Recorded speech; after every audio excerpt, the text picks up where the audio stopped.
আজকে আপনাদের সাথে ক্ষীরের পাটিসাপটা কিভাবে বানালাম সেটা শেয়ার করছি।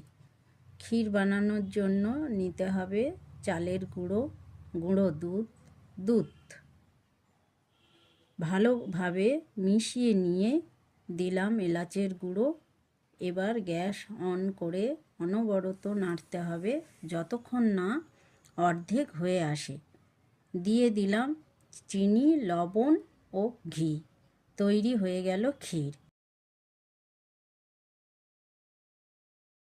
এবার ব্যাটার তৈরির জন্য প্রয়োজন চালের গুঁড়ো, ময়দা, আখের গুড়, লবণ ও দুধ।